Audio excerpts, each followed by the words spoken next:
oh, don't worry about it. You know what I mean? Yep. Awesome. All right. So I love you. Okay, so we're talking about, like, obviously we met last week. We had this, that was our first live meeting, right? And Yes. we connected through our mutual business coach, who magically and like tactfully, I don't know. She was very tactical. That's the word I'm looking for, about sort of how she brought us together, because I mean, I don't know if we would have really interacted that much. You know what I mean? Like, we were maybe on one call together and it was like, oh, I like her. You know what I mean? Like, but then Do you we think decided, Marilyn did that on intentionally, or was that I just a do. happy accident? I don't know. I feel like she's sneaky. Like, I feel like she's sneaky, and I'll be like, so did you do that in person? And she would just be like, maybe. So I don't really know. But I'm glad. Well, and so last week we got we decided to Zoom, right? And it really Yeah. was connecting over, I guess, similar stories in a way, because I know Marilyn had tagged you. She had posted something about putting yourself out there, or maybe hesitating to put yourself out there for all the reasons that we always do that, you know, as women, as That's entrepreneurs. been right. That's been one of my biggest hurdles, if you will, of trying to get into entrepreneurship. It's like every time I break through one belief, then another one pops up and another one. And it's like, well, at this rate, I'm never going to put myself out there. And why am I even trying? But Yeah. So that's a good question, really. Like, why are you even trying? That goes back. It cut out a little bit. What was that last part you said? Oh, sorry. I switched to my earbuds. I was just saying how that, like, that's a good question. Like, the why are you even trying? And it kind of connects back to what we were talking about last week, which was like, it always boils down to like, why am I doing this? Like, what's my real why, for life or business, So again, it's like, why am I even doing this? And it's like, until we have that answer, then we just keep getting back to it. Like, why am I even doing this? It's like, even in our efforts to put ourselves out there, we can't even do it until we get that answer. Right. So I actually was watching some TED Talks on YouTube last week after we talked, and I came across a video where I think the woman was talking about how those of us who are doing personal development, we're asking ourselves the wrong questions. So they did a study and they found out that people who ask themselves why all the time are actually not doing it right, I guess. They said that the way to actually go about doing personal development is asking the what.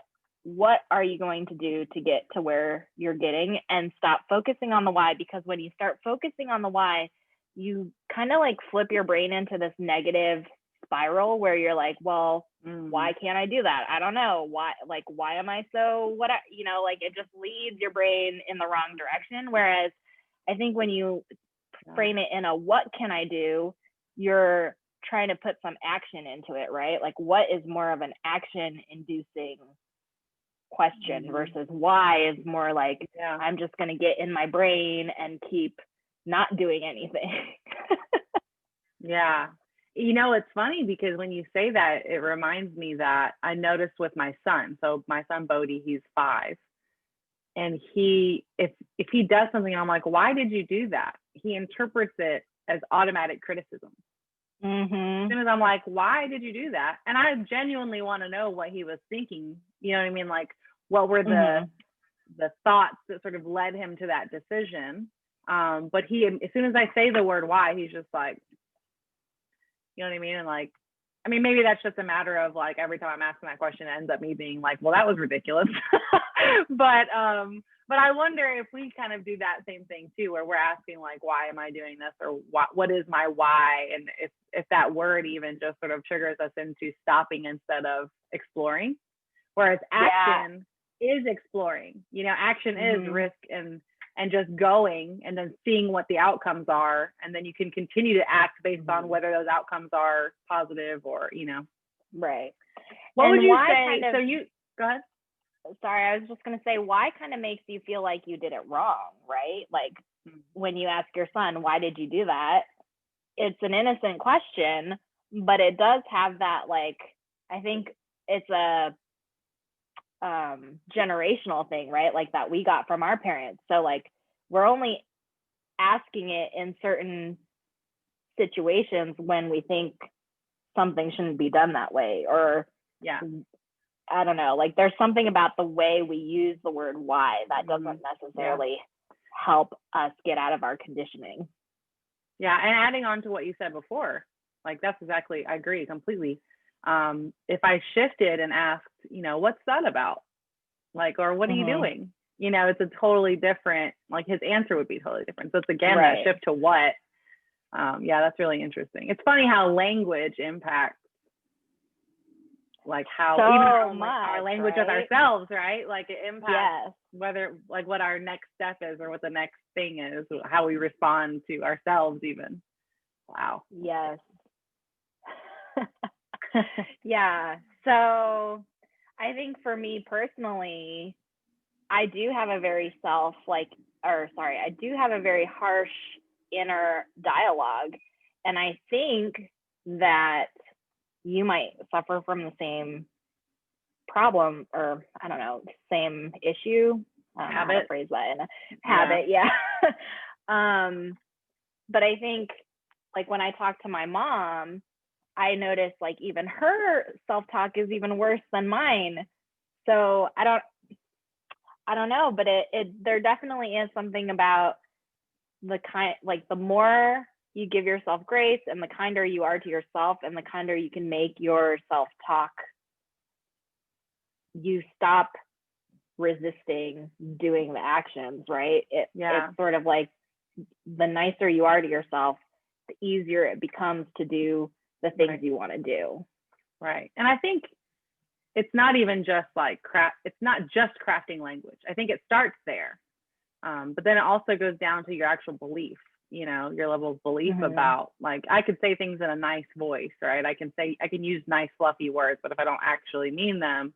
But I do think because language is so important and our reaction to language is very automatic, that just changing the words initially while we're still working on the belief, we're still working on actually feeling kind toward ourselves. I think just changing the words is really valuable. And, you know, it's kind of cliche, right? Like a lot of people are talking about how you talk to yourself, use kind words. And like, I mean, that's out there a lot, but then how, like, no one, like, who do you know that's like actually really successfully like doing a better job of this? And I think that's where community comes in too, or having relationships where you have, you know, I think I posted something in Woman Stuff earlier about like, surround yourself with women who want to grow.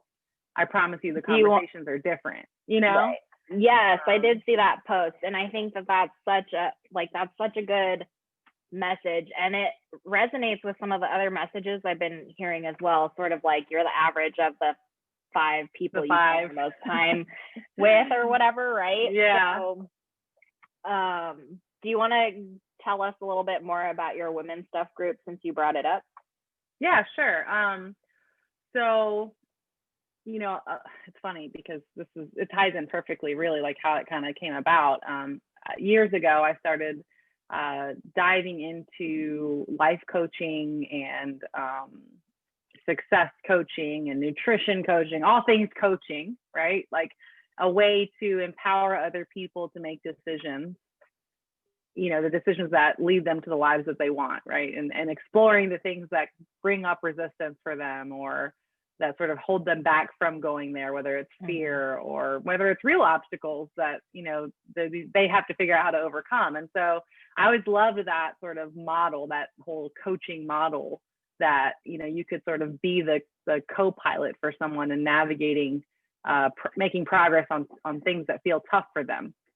And so I started out doing all this coaching stuff, but I actually got really burnt out on it and was just like, oh, like, you know, even getting that like really negative feel for my clients and even people just like, oh, why don't you just do what you're supposed to do? Like, and it just became like work and like impatience and like, there was just like ugly stuff coming out of me in the process of me trying to be this empowering person for people. And I started to feel like I'm not cut out for this. Like, I can't do this work. And even the work itself started to feel like a drag. And a lot of it was because it was like I was not operating in sort of like a state of creativity, which was one of the topics that came up from us last time. It's something you really poured into me. I mean, ever since our talk last week, it's like, oh man, like now every time I feel like I'm dragging towards anything work related, whether it's, a job that I have or my business, it's like I try to shift, I try to examine the feelings and say like, okay, what's bringing up this feeling? And if I were to look at this as an opportunity to like creatively accomplish this task, or do this thing or move this thing forward, does my energy shift? And it really does, and so tying that in to like, what was it that made me sort of stop? Because over the years, I keep coming back to coaching. And what it boils down to is I feel like, that's just really who I am. So even when I had stopped all coaching related things from a, having clients business kind of perspective, of course that's who I am. So I'm still coaching, but it's more on like a informal sort of in an informal way. And one of the things that I did, I think it was April, I said, you know what, I just want to create a space. I want to create a space online where women like me can just come together. And I feel like I have so many questions, right? Like, how do I do this? Why am I this way? Why is my body this way? Am I the only person? Am I the only person who has all these freaking problems and questions and issues?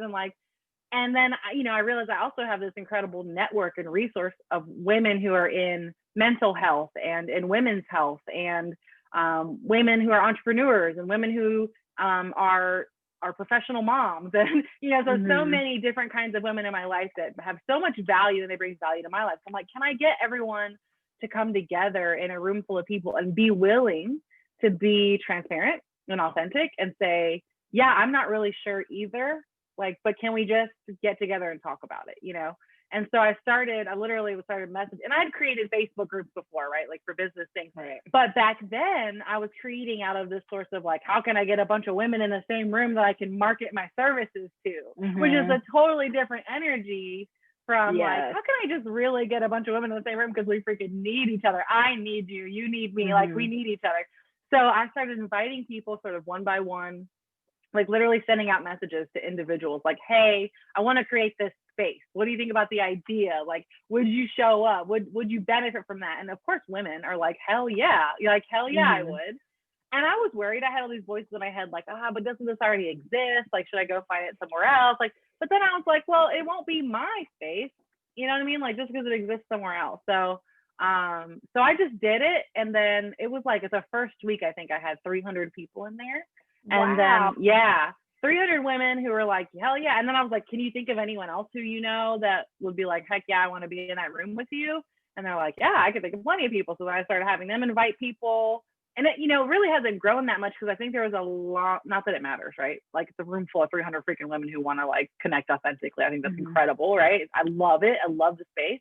I'm shocked regularly. Every time someone posts something awesome, and they're like, oh, someone else posted something. I mean, it happens every day, but like every time I'm just like, oh, this is so good, So yeah, so now I think it's at like 4:30, but I've been like putting some time into trying to add a little bit more value in there. And now I'm like, okay, and I've been sort of talking about it for a few months, but I'm like, hey, gals,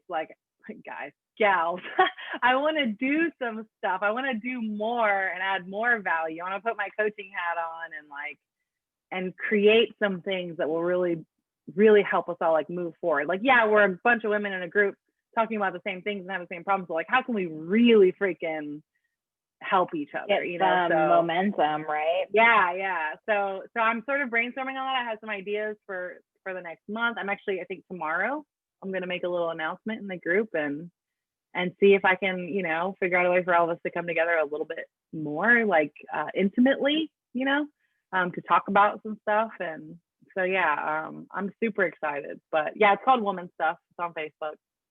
That sounds really amazing. Shameless plug. I guess I'm really impressed at how quickly you were able to grow it. And it does just show that there's there's more awareness now in the online space, and women are wanting something like that, right? Right. I think for me, the challenge I've had in Facebook groups that I've participated in is that there's sort of like different phases we go through when we're going through challenges, right? And one of the phases where I think a lot of people get stuck at, and we move through it in different at different speeds, is like how much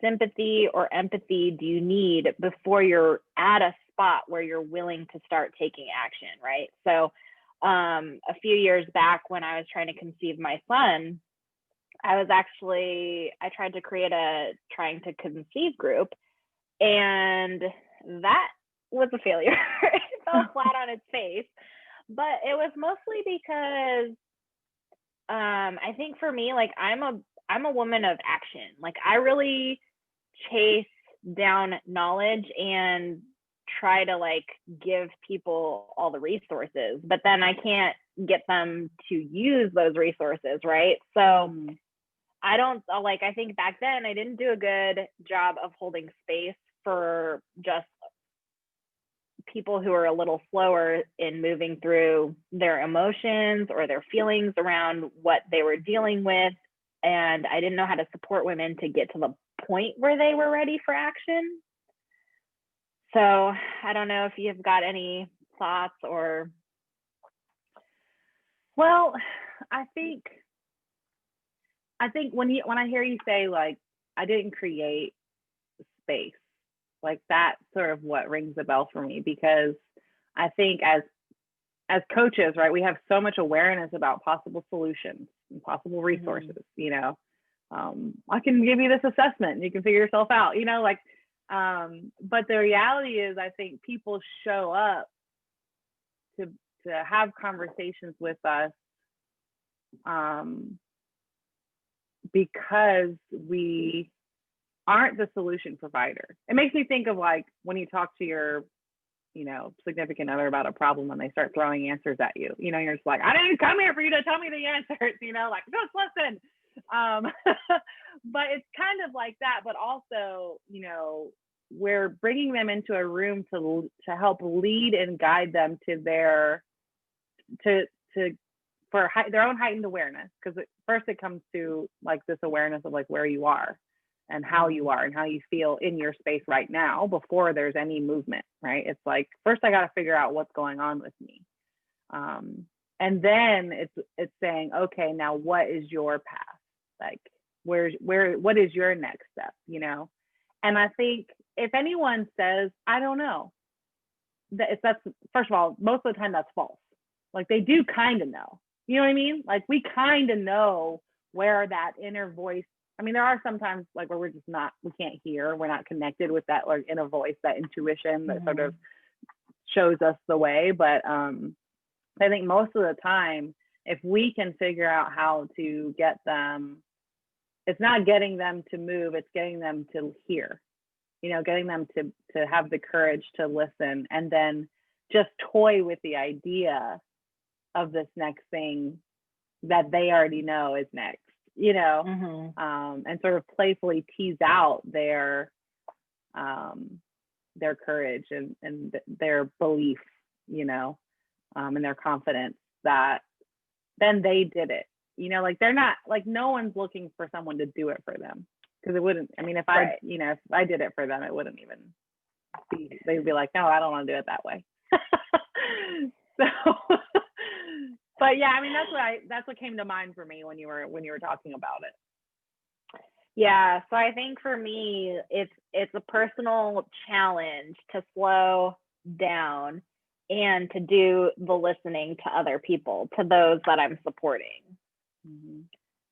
So I think well, one thing that's helped me is this sort of, it's almost a mantra in a coaching scenario or in a coaching type conversation, or anytime I'm trying to help and I'm trying to listen, and it's get curious. So when someone starts to talk about a problem, first of all, when people talk about problems, they're really actually talking about the problems, right? They're just talking about like circumstances and external things, and rarely are the real problems like on the outside. So getting curious means asking questions. Can I really learn everything about what this person is saying and what it really means and what they're feeling? And the only way to do that is to ask questions. And I have to make sure I don't assume I know what their words mean, you know? So it's, you know, so it's like letting go of assumptions. You don't actually know the answer until you've gotten super curious, because a lot of times, you know, one person can come to you and say, I have problem A, and another person will come to you and say, I have problem A. And they both sound exactly the same word for word. But the first person's problem is completely different than the second person's problem. And the only way you'll know the difference is to get curious. And so rather than coming to someone and showing up as the problem solver, you show up as the person who's just genuinely interested and genuinely curious about what they're going through. And if you can get curious, then your listening ears are on, but you have to like intentionally put that hat on, right? Because we also play a million other roles in our lives where we are the answer giver, especially as moms, as spouses. Oh God, the answer giver all day long, right? Like, where's my socks? Right in front of your face, you know? Right. So yeah, I think that's a big part of it. But what do you think? I mean, does that register with you? Is there anything about it that's like, I do that, but you know? I think that's definitely a piece of it. I don't know if I have a solid way that I've been approaching people, if you will, because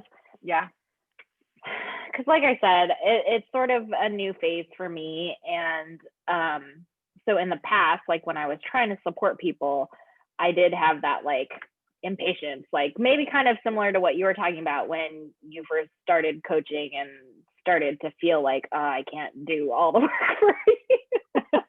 Yeah. And there's a really draining,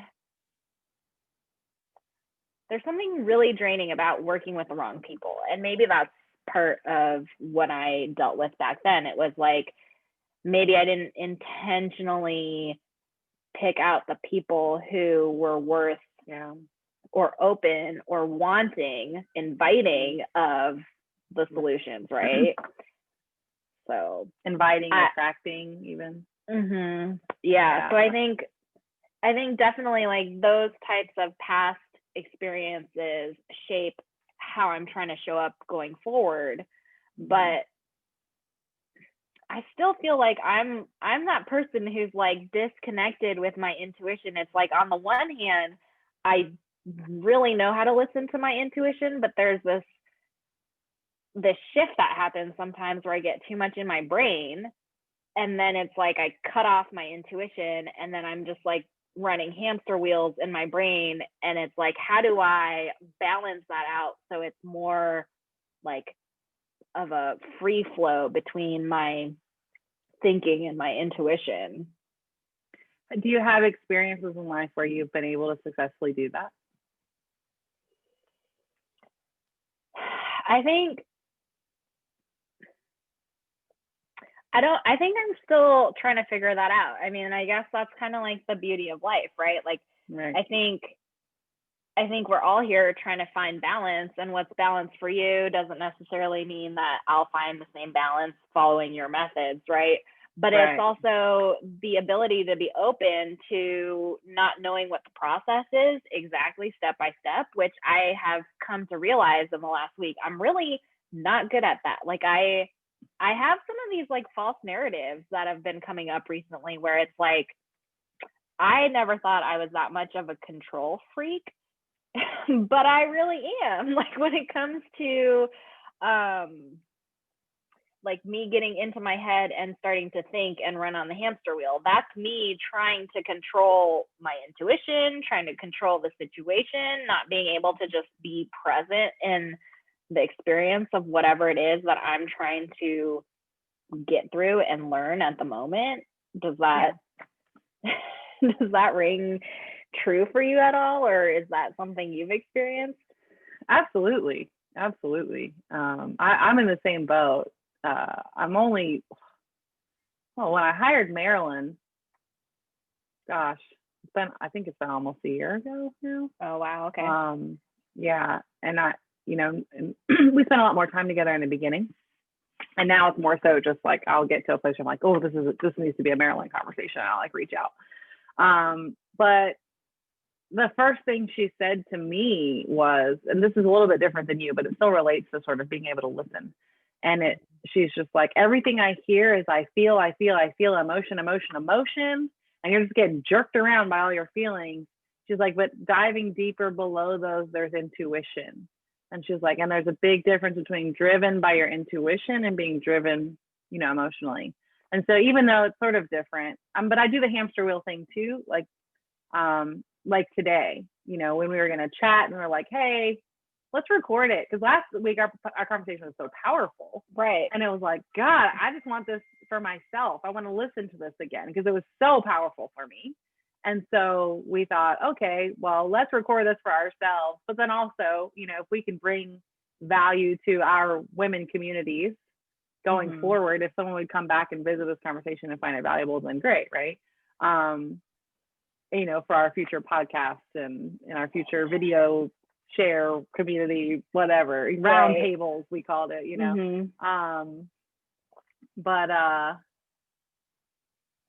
oh yeah. So today I was thinking like, oh, so maybe we should like talk about like how we're going to structure this. And then we should like talk about like who intros what. And then we're going to bring up that book that we started reading. And then should we like, and like, should we post it at the same time every week? And it was just like, I just was going into all of these weeds, but then, I mean, you were the one that kind of were like, let's just kind of go with it, which, I mean, I feel like, so you're a person who doesn't love getting on camera, doesn't love recording video. You're not in love with that idea whatsoever, right?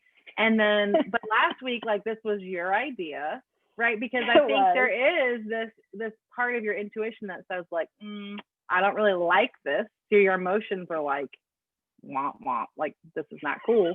But your intuition is like, there's something here. There. Yeah, and so you're listening to that, and then you took action, and you said, courageous and difficult action, because proposing it to me, when emotionally it's like, I don't want to do that, but I think we should. Yes. So proposing it to me, and then I'm on board, right? And so then we go the whole week, we don't even talk about it really. And then literally just today, like 15 minutes before the call, I'm like, so should we like talk about, and you're like, no, I think we're good. So I feel like, and maybe this is part of that like inner critic, right? But I feel like you're doing it, so I don't know what you think it needs to look like for you to be this intuitive, flowing, non-hamster wheeling person. But like, I feel like this is what it looks like, right? Because you are doing it, It probably does look a little bit like this. And I'll be honest, like I have actively been trying to fight that control part of my brain. So I think that's one of the things that I think is really empowering for me. The more that I can just sort of go with the flow, follow what lights me up, follow, like do whatever is going to breathe some energy into me, right? Like, instead of trying to force things or telling myself I need to do it a certain way, like then there becomes this resistance, and it drags me, like that drag behind me of me pushing myself to do something just tires me out so much faster, right? Right. So, and isn't it funny, because we make the rules and then we want so hard to resist and rebel against them. It's like people who keep telling me to put blocks on my calendar so that I'm more disciplined and focused. And I'm like, look, if I put that block there, I'm absolutely not going to do that during that time. Like I refuse. I don't mean to. I have good intentions. But that time comes, I was like, I'm gonna go chill. Like, well, and I think we tend to buy into that narrative of we've got to do it just like everyone else who we see is successful. And so if they tell us that we need to put in a block for whatever it is that we want to accomplish, that means we have to do it, even though we don't really truly want to do it. And so we're fighting each other that entire way. And that's draining. Like, who wants to spend their life fighting themselves to get going? Right. And then there's that element of fear too, I think. Like, if I don't block my calendar, when will I get it done? Will I get it done? Like, will I actually want to do it ever? Or do I have to actually like schedule a time, or it just won't happen? Like, so that, you know, there's a little bit of like, in one hand, like it helps to kind of have sort of, you know, as an entrepreneur, you have to self-impose deadlines if you're going to have a deadline, you know? So, you know, if I tell my community I'm going to make an announcement tomorrow at 4:30 live, which I haven't done yet, but if I tell them that, then it's like, okay, now I feel like I have to be accountable and show up at 4:30 live. And I guarantee you at 4 o'clock, I'm gonna be like, oh, why do I do this to myself? And then I'll be like, okay. And then I'll show up and then I'll feel so good, you know, that I did, and I'll be so proud of myself. But it's tough. I wanted to offer you a reframe, and you're probably fully aware of this, but you know, when you talk about fighting that side of you that is controlling, even that word, it's like, I get it, right? Like, we want to control outcomes. I think the reason we want to, I mean, I'm that way too. I get accused of it in relationships a lot. Like you just asking me that question because you want to control how I do it. Look, I got it. It's handled. I'm just like, whatever. But in my head, I'm like, I am trying to control it. But you know, there's something about you, like you have a gift, you know, like the reason you're controlling is because you have a set of skills that make you a really valuable leader, a valuable part of a team. Those skills will come out and be really valuable to you as an entrepreneur, as a coach. And so I think it's about, because you're rebellious like me and you don't like to be told what to do, because of that, the harder if you take the stance of I'm fighting this back, it's like, okay, we're talking about you. So if you're fighting you back, you can't fully show up. So it's like, yes, exactly. Yeah. So it's like, stop fighting, right? Like, and just start observing and noticing. Like I say, it's not that easy, but it's definitely not that. No, it's not. And I mean, I hate the word just. I habitually, like, I'll say, just do that. And it's like, no, just implies that it's so simple, but it's not simple. Right. But I think a shift from fighting and pushing down, because that controlling nature, it's not some external force that has possessed you that you need to cast out. It's actually this really valuable part of you. And you also have the other part. She just hasn't been allowed to play or sit at the table as much. So it's like, how can I say, hey, controlling me, let's bring intuition to the table. Is there a way that we can collaborate, you know? But you know what is actually behind that? There's a feeling of fear that I've been fighting all week. And I think that's what has been causing me to feel drained, is because I don't know. So I think I messaged you a few days ago and I asked you about like, well, what do you do about business coaching? And like, have you used or have you experimented with more business coaches? And for whatever reason, it's just something that I've been wanting to do. It's not because I don't like Marilyn or her methods. Like, I think I've actually gotten through a lot of my emotions to dig down deeper, which I think has been awesome. Like, I'm getting some great results, but there's still this, like, I don't know, like, I think what happened was I started to think to myself, I'm expanding too fast. I'm trying to do too many things. Like, there's too many interests out there that I've got my hand in the pot in. And I think once I started to think like that, I started to just feel dragged down, because what I wanted to do, I was essentially subconsciously telling myself I couldn't do it, or not now, I need to wait, you know? So I don't know, like, I feel like there's an aspect of whatever that inner self is that doesn't get to play. She doesn't play very traditionally at all. Like, she wants to do all the things when she wants to do them, but we're told that that's not how life is. That's not reality. So how do you? And then it's like asking the question, like, whose life? Whose reality?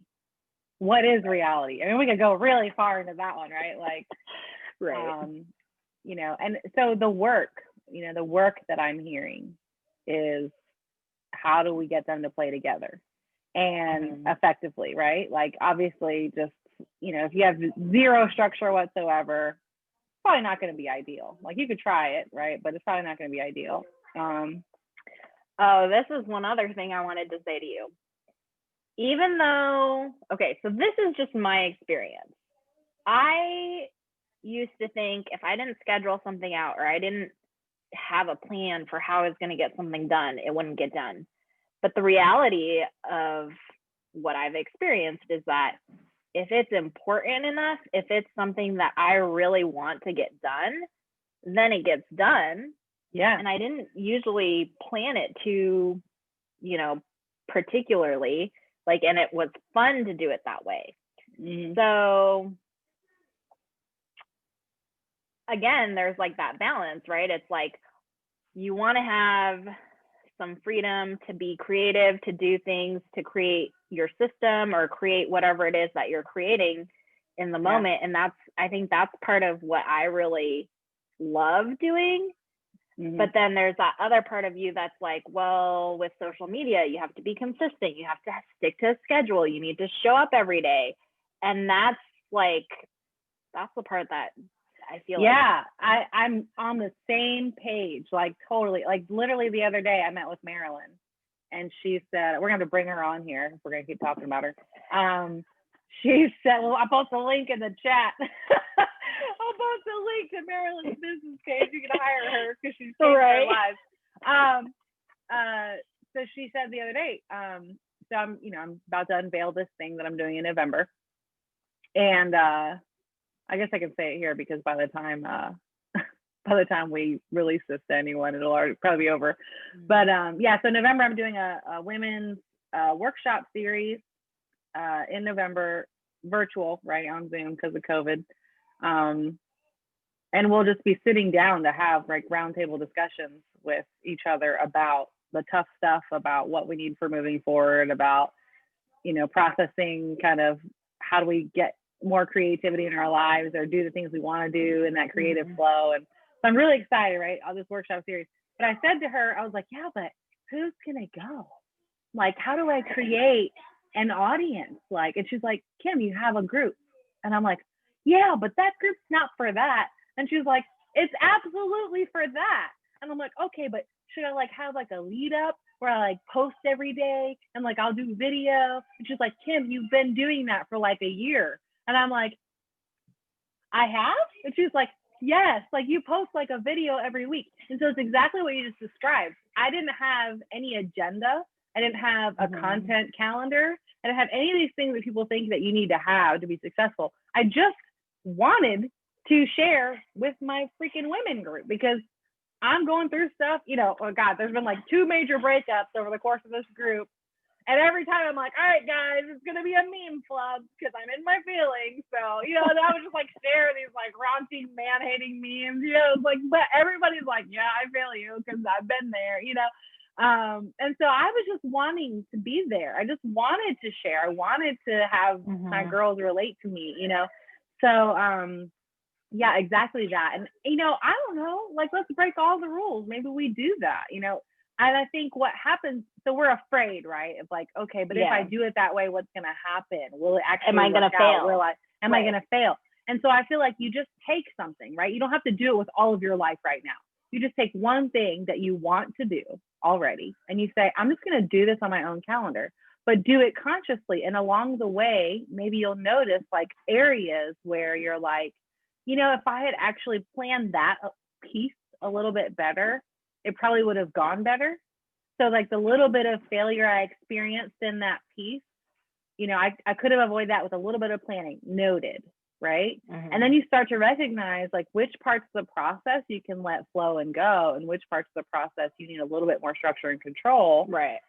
Right. And then I think that's where both pieces play, you know, but the thing is it takes a lot of energy to learn that up front. But I think if we practice it with one small project, then eventually we get better at it. And hi, Bodhi, you're on camera. This is my friend Karen. Hi. Wave. She said hi. You can't hear her, but she's in my headphones. Okay. Okay, here. All right. Okay, say hi, Karen. Hello. How are you? Hi. That's awesome. Yeah. So, yeah, it's just interesting. I'm trying to think. So maybe too, it's like our idea of planning. Like, am I too rigid in my idea of what planning should be or should look like? How do I know? Like, I guess there's an element of it also feels like I'm trying to create my own system of how I get an idea, plan how I do things, and then do them, right? So I know that this is something that I do subconsciously because I get a lot of things done, but I don't actually like I think in the last few weeks or even last month or so, I think I've been really trying to distill my process down because there's a sense that if I get really good at understanding what my process is, then I can just overlay that into every single project I ever do. And then I maybe can combat some of those, like, I guess it's essentially like my own harsh talk to myself, right? So instead of telling myself I didn't do the planning, like if I really distill down my process to how I actually do things and see what pieces of it is the planning piece, and like I can identify like when I'm in that portion of a project, like, oh, you're actually planning. Like, stop telling yourself you're not planning, because there's like, you don't just go and do, like, there is always some kind of planning that's happening. You just may do it so easily that you're telling yourself you're not doing it, right? Right. Yeah. At least yeah. So you're not. So I think you're saying that it's not like you want to kind of beat yourself up.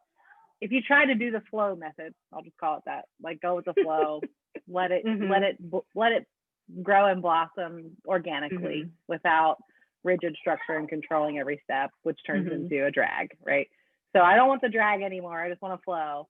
And then part of you is just like, yeah, but you got to have some kind of planning, and you want to sort of feel bad about not planning.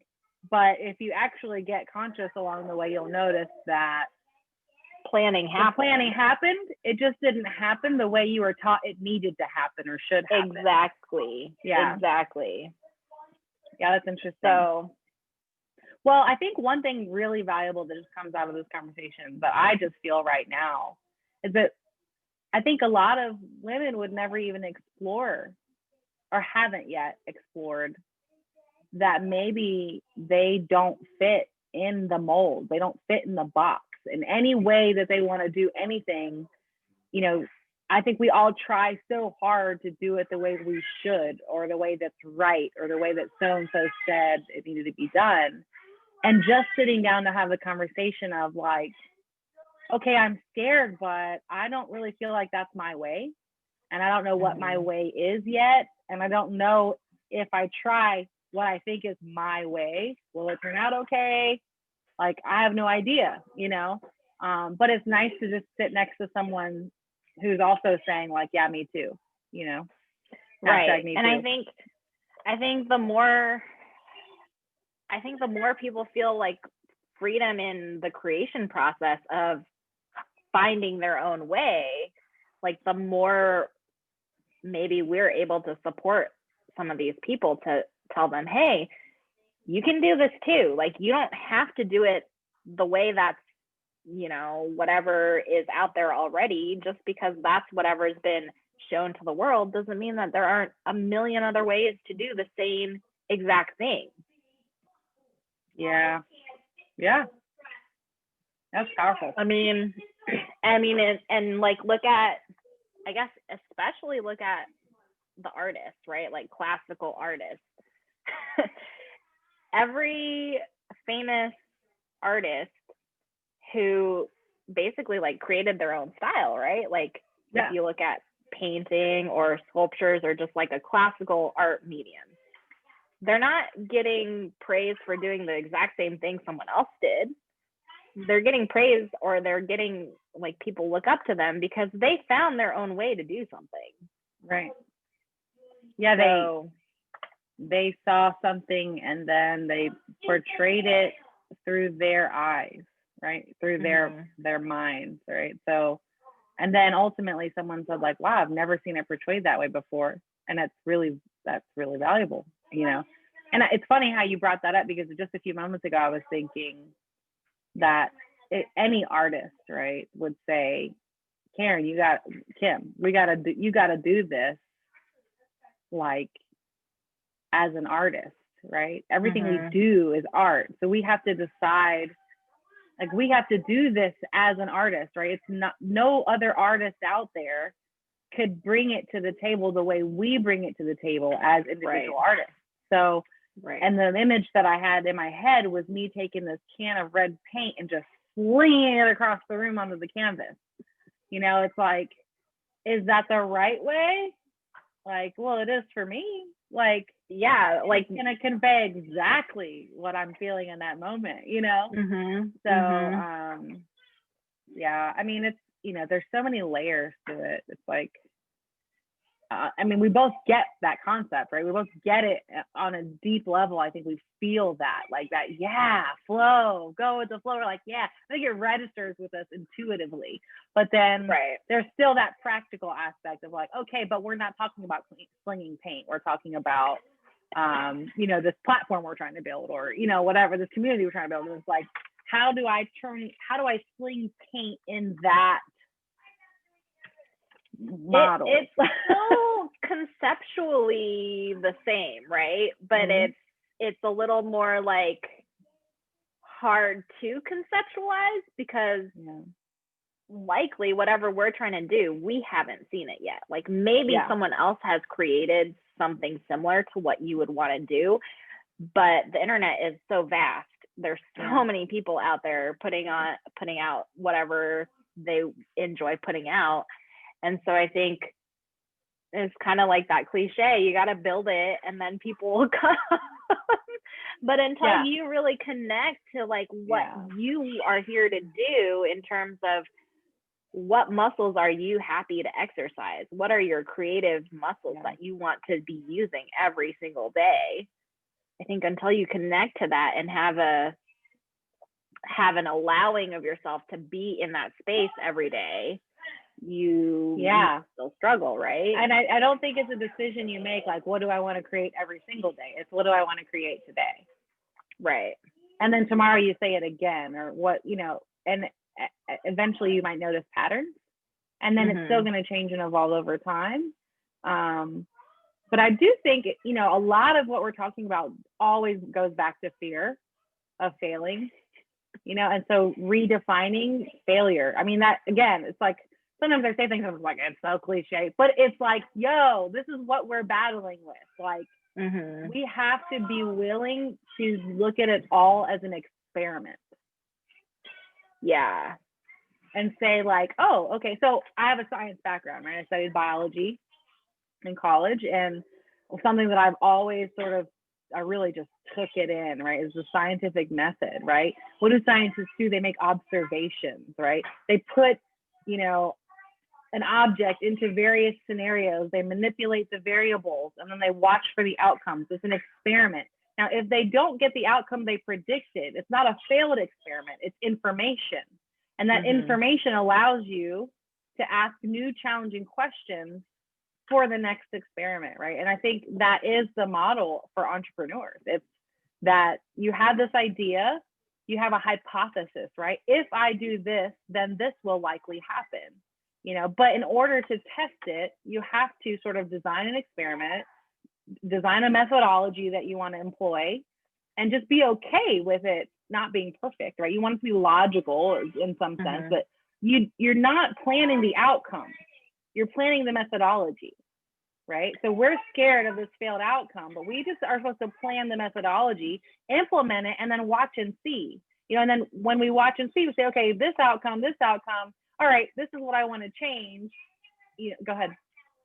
Sorry, just something that keeps coming up for me is the goal of the planning phase is that it's recreatable, right? So I think something I've missed a lot in my process is it recreatable? And I think that's where I run out of steam, is like I created something and then it was like, I don't want to go through all those motions to just do the same thing over and over and over again.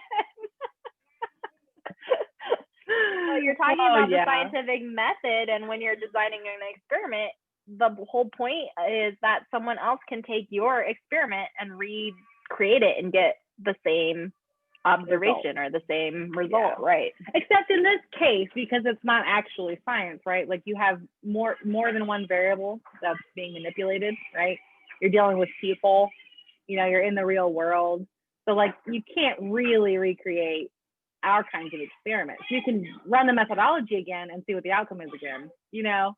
But you know, I could do, I mean, like when I was nutrition coaching, and that's where I had the most experience as a coach, really. It's the most clients, variety of clients that I work with, diversity of clientele. You know, one person's problem and the next person's problem, you know, I could run the same methodology, if you will, coaching methodology on both people, and the outcomes are completely different because both people are completely. So in our experiments as entrepreneurs, as people growers, people developers, people helpers, you know, we almost have to be willing to experiment every single time, you know? Yes. And then recognizing that the failure is not actually yours, right? You are a vehicle, you are a platform, a vehicle for facilitating change. You're not the change maker. So, but you can always improve your methodology, your facilitation, right? Right. And so, but you can't improve it until you implement it, right? And even then, you only know how to improve it with that particular person. Right. So once you have a new person on your operating table, which is a terrible metaphor for this, but okay, so maybe this is my lack of like working with people in this one-on-one capacity, but I have a sense that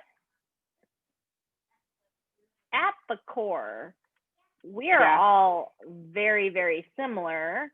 Right. I mean, I'm not trying to say that I don't know.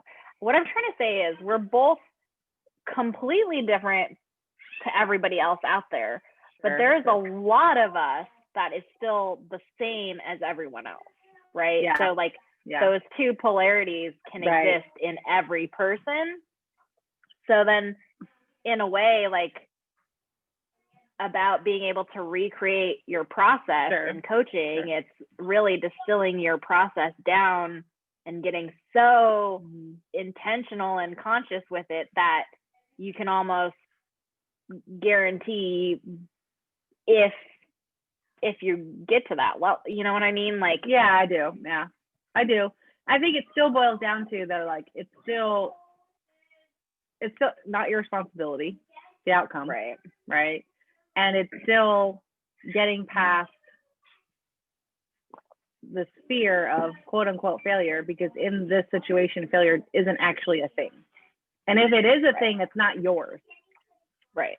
You know, so. And I think another thing that comes up for me too is like every life experience you go through, you can frame it as a failure, or you can frame it as just another piece of information that you and take forward with you, right? So yeah, I think for me, a lot of my own personal growth has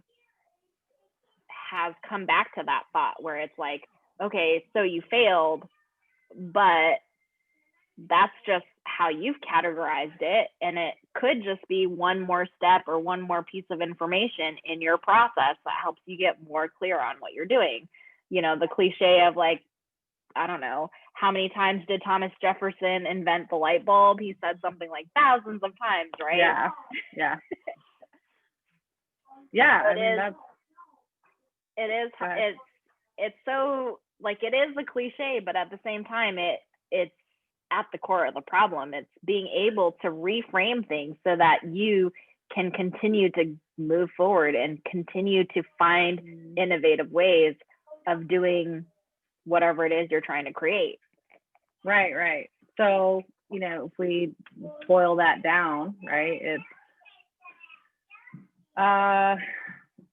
even reframing fear, you know, so you feel it, however that comes up for you, whether it's hesitation or resistance or like full-blown anxiety, right? Like, and then getting curious when you like, so, oh God, mindfulness, right? Like actually observing yourself, like noticing these feelings, getting curious about them, and then using them as information, you know, like noticing patterns.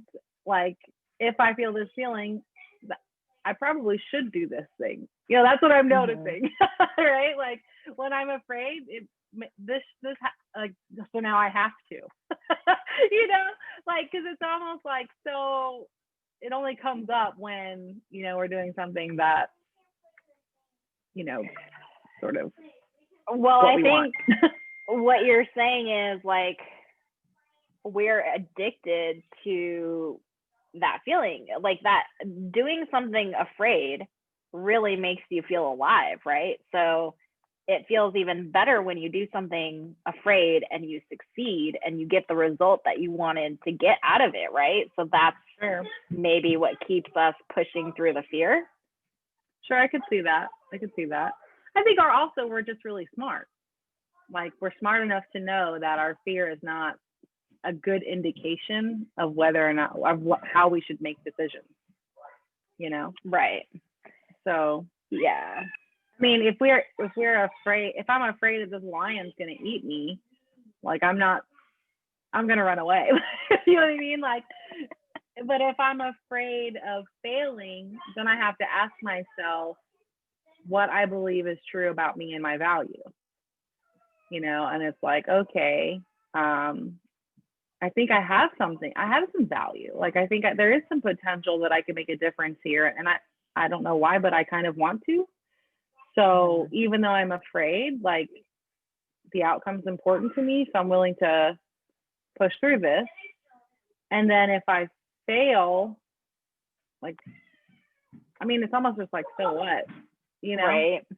So what if I fail? Like, someone gonna point fingers and laugh at me because I tried to make a difference for people, like, you know? And so, but I think, you know, it's all of the above really. And like every person sort of, I mean, I know someone, he's an amazing leader in my life right now. And he really does exactly what you just said. He gets a huge kick out of, he's like a junkie for like the stuff that terrifies him, you know? I'll just like run straight for it because he feels like he's just like, it's like this is my gizmo, you know? Like I got to go after all these things that are scary. And well, I'm not that way, really.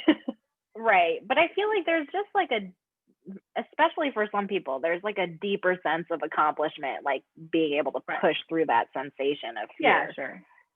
Like I didn't think I could do it, but I did. It's almost like running a marathon, or running a half marathon or something, you know? It's like signing up for that, like the idea of it's like daunting, like, oh God, I'm a little scared. Like, what if I fail? You know, like my goal is just to finish, you know, and then you run the whole thing and then you're like, I did it, you know? And it's this huge obstacle that's been overcome, you know? And it doesn't have to be, I mean, for some folks, you know, I remember my first 5K, you know, I hate running, by the way, but yeah, it's like, okay, like I can do this.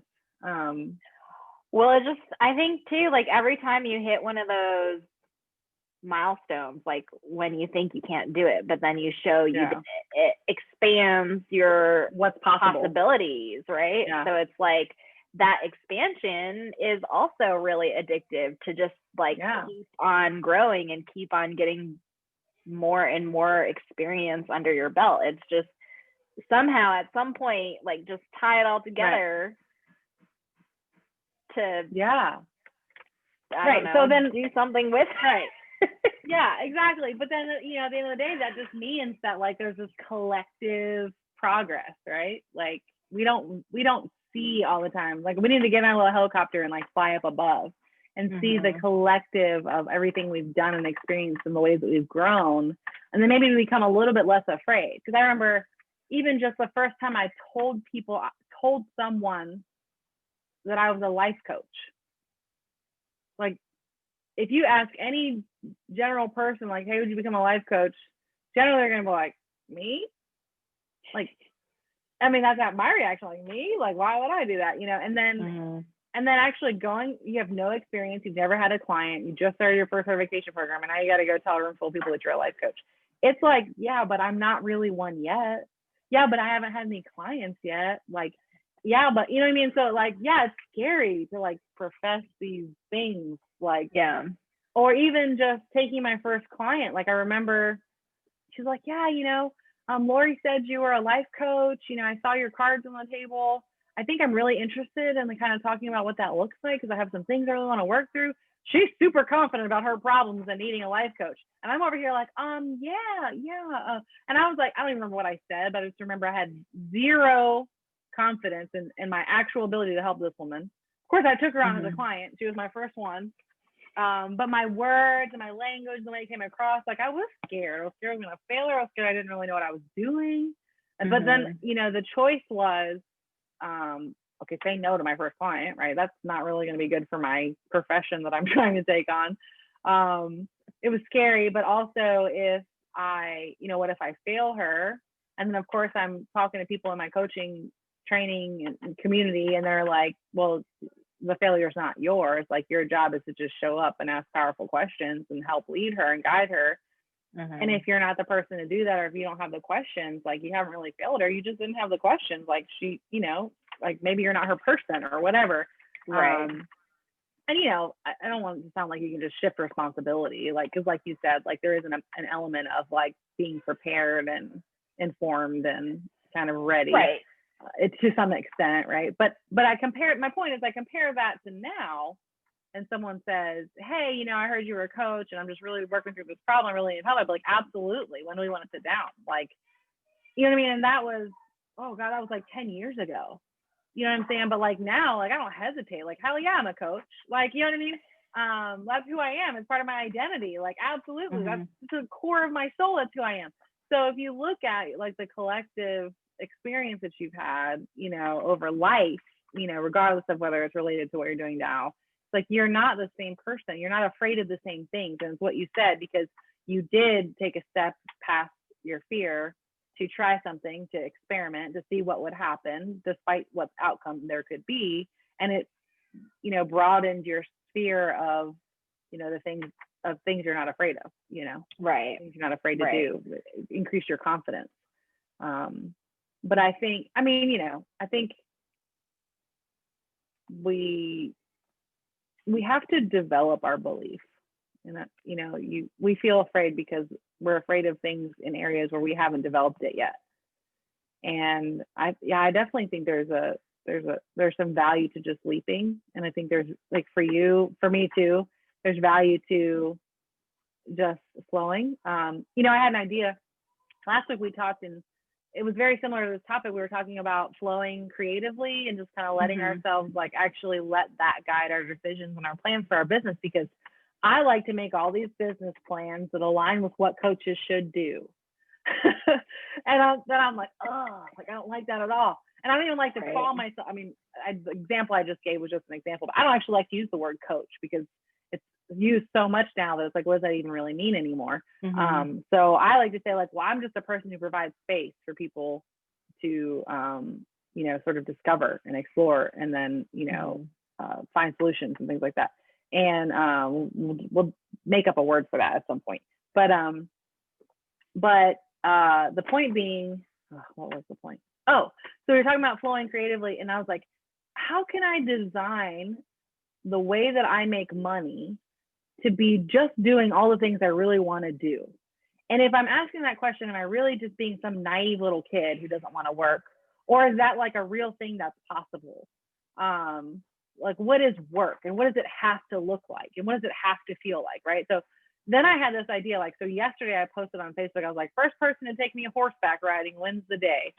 And like, of course, I immediately like have like messages from dudes like, "Hey, I'm going horseback riding this weekend."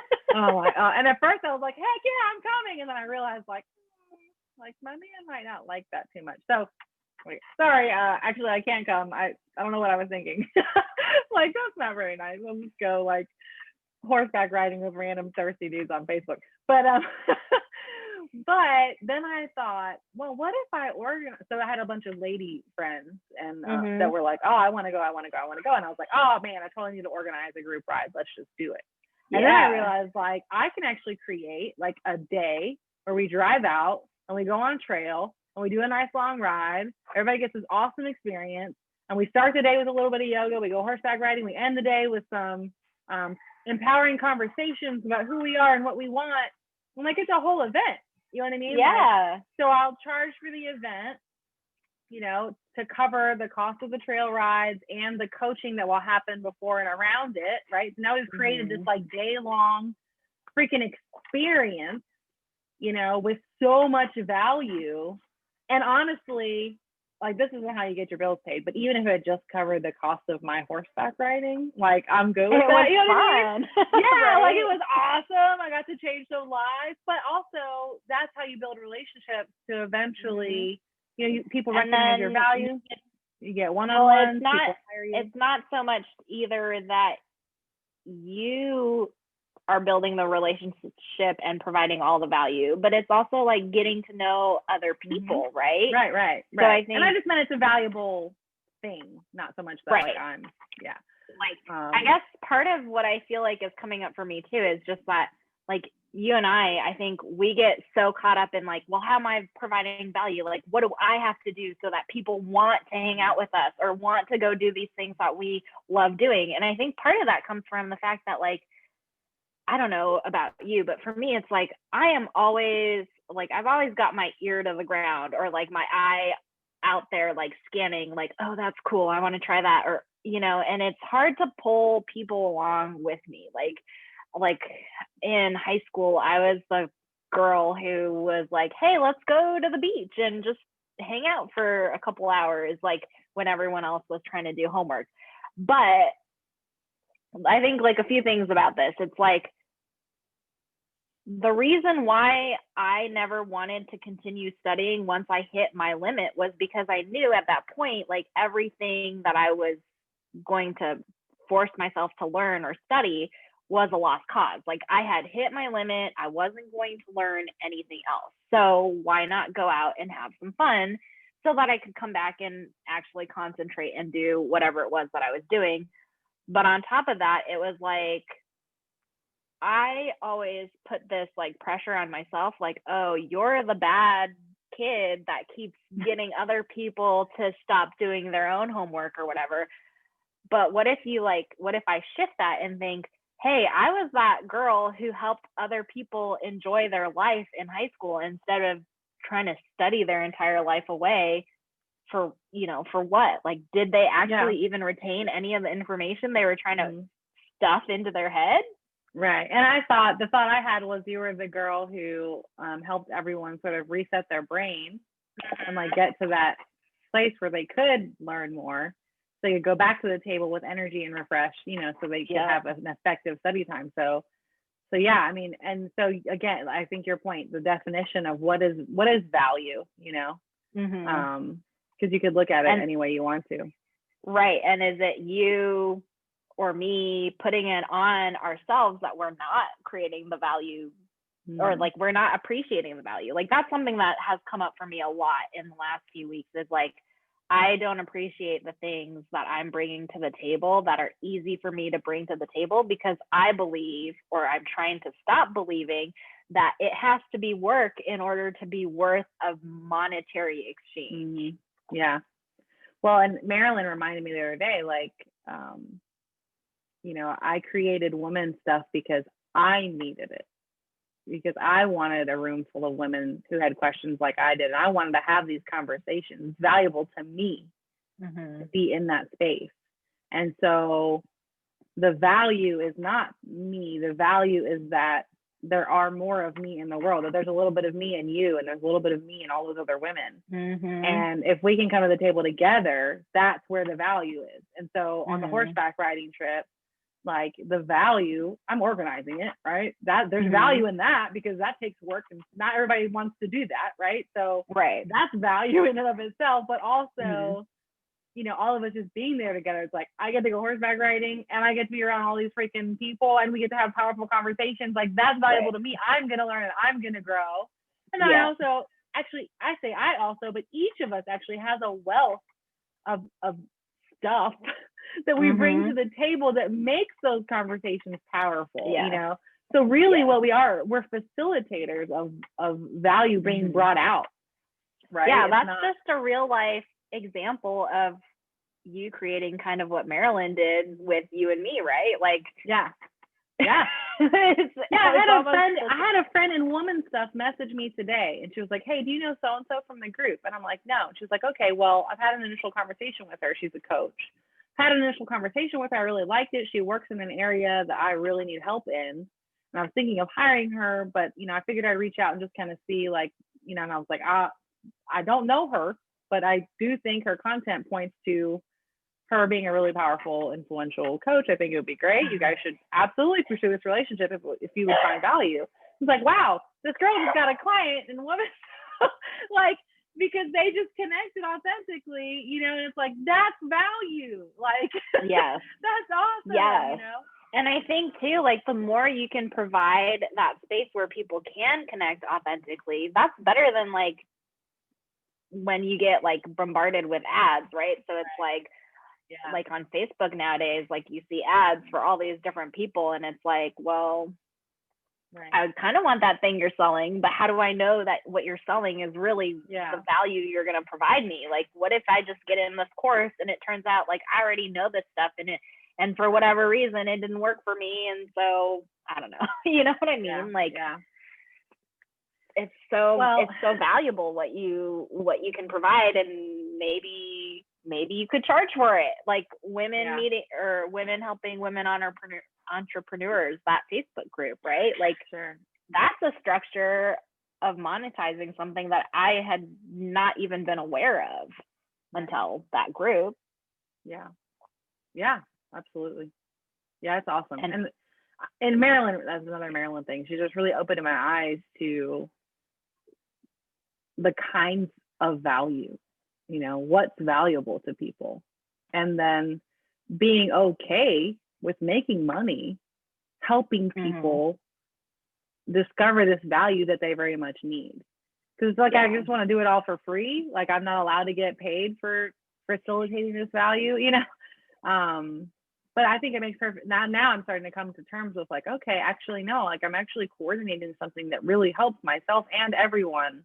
And it's okay if I'm compensated for helping to coordinate this for Right. everyone, you know, like, so, Yeah, I mean, that's essentially what like event planners do, right? right. Yeah. So it's a form of event planning, Yeah, but absolutely. Yeah. but- So, horseback riding, that's happening. And then, actually just contacted this artist who does, pour painting. It's like a style of painting that's really, really cool. You like basically mix these different colors together and you like flip a cup upside down on a canvas, and then you kind of like strategically let pieces of it out, and then you roll your canvas around and it makes this really freaking beautiful painting. that's But cool. she's a vet, and she had like chronic pain and like a bunch of really harsh and like terrible health problems when she got out of the military, and there was just nothing that would help her. Which kind of relates to something we should eventually talk about, is how we hold emotions in our bodies and burnout. Yes. But so we will get there. But hard. Actually, one of her therapists, I guess, recommended it to her, and she was just kind of like, you know what? Really, you're telling me to paint? Like, get out of here. She like fired her therapist because of that comment. And then she went and like looked up all these styles of painting and discovered this pour painting art style. And now she's a full-time artist, and she goes around helping people learn how to pour paint as a way to like sort of work through their stuff. And so Yeah. I reached out to her yesterday and said, we got to collaborate. I'm like, I want to do a workshop. Like, I want to, like, you know, I want to do more painting. And I've been talking to people about pour painting recently, and they're all interested in doing it. And like, so we got to do this. And she's like, hell yeah. Now we're talking about collaborating with the Wounded Warrior Project, because they offer workshops and things like this for vets. And so she's like, let's do something there too. And I'm like, yeah, let's do it. So, you know, it's like, if you forget about the logistics and the control, and like, to some extent, just kind of let yourself say, like, what do I just want to do? Like, I just want to do Right. stuff.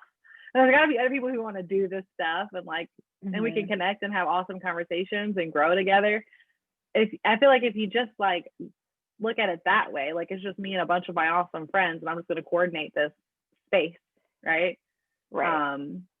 There's, you have to there's no wrong value- way to do that. There is no wrong way to value, or I'm sorry, there's no wrong way to do that. But what you do have to make the shift in is valuing what you're naturally bringing to the table, what you naturally want to spend your time doing, and saying, hey, Yeah. I am doing, like, I'm helping you make connections, or I'm bringing you an audience, or whatever it is that you're doing in Sure. working with this artist, Sure. for instance. And it's okay for you to charge for that, because without you, she wouldn't be making the connections with other people that Right. you can Right. put her in contact with, right? Mm-hmm. Yeah. I do have a confession about the book. I only just got it a couple days ago, and I Me haven't too. started reading it yet. Okay, well, If I'm you like not through the intro, so don't feel bad. But I actually don't think I finished the whole podcast either. But I did get like 3 other people to listen to it. That's awesome. And they finished it before me. But yeah, that's okay. Get rolling though, because it's really good. Yeah, well, Just the intro, the 3 pages of intro I've read are really good. I think too, though, it just like resonated so much with my whole experience that I've gone through since having my son and having valley fever. Just really understanding, like, yes, this pain actually lives in my body. The emotional pain of everything I've gone through lives in my body, and it's even changed. Like, just accepting that idea has changed the conversations that I have with my physical therapist, and like, it's made loads of difference just in my own mindset shift about how pain can manifest in the body. I've been able to start making more progress. So That's our awesome. minds are that's more awesome. powerful than I ever even realized. That's really awesome. For anyone that might be watching this in the future, Unlocking Us is the name of Brene Brown's podcast. And she does one podcast, and she does one with doctors Emily Nagoski and Amelia Nagoski. They're actually sisters. Are they twins? I think they're twins. Yeah, they're twins. But they the book's called Burnout: The Secret to Unlocking the Stress Cycle. I laugh really hard when Brene was like, I call it burnout, burnout, burnout, burnout, burnout. I was like, yes. Because it says it so many times on the cover, but also like, isn't that how it really feels? Mm-hmm. But yeah, so maybe maybe if someone eventually is tuning in and hanging out with us, you can take a look at the podcast, which is enough, honestly. But the book just dives deeper, and I'm starting and it's so good. And I know we were talking about wanting to read it together, so maybe we can talk a little bit about it next time if we make some progress. Right. So I have a question for you. Do you want to just go ahead and post this now? Like, because my original idea was, if we're trying to like create something, and in the middle of creating something, we may not want to be putting it out right away. But the way this conversation has gone, I don't feel so limited, or like, I don't feel like I'm giving away something that I'm trying to create, if that makes sense. So I think you should definitely post it. I was hoping that you would get there. And it would be okay if you didn't want to, but I think, I do think eventually I want to organize them somewhere, like our little YouTube channel or something. But for now, just upload and get the link and let's share it. All right. Sounds good. Yeah. I think, No, I mean, I love this. I think if you're Yeah. willing to do this every week with me and we Yeah. just talk about different topics or read books together or whatever, Yeah. I think we're actually providing a lot of value for people. It's hugely valuable for me.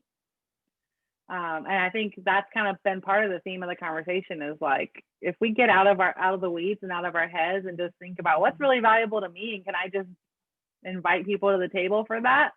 Mhm. Like, why wouldn't there be a bunch of other women who would say, oh man, this conversation was so valuable, I could really relate Right. to that. And then they have an opportunity even in the comments to kind of say, and then we can interact and respond with people. Mhm. Say, hey, I'm glad I registered with you, and just help people feel supported, because we're Yes. definitely not alone. Definitely. Cool. All right. Well, if you All have the right. recording this time, so if you want to do that work, then I appreciate it, uploading and getting the link and stuff. All we right. can- I'm going to go ahead and stop the recording now, if that's okay. Awesome. And then Yep. we can talk about the details outside of the Sounds video. good. Sounds All right. good. Bye.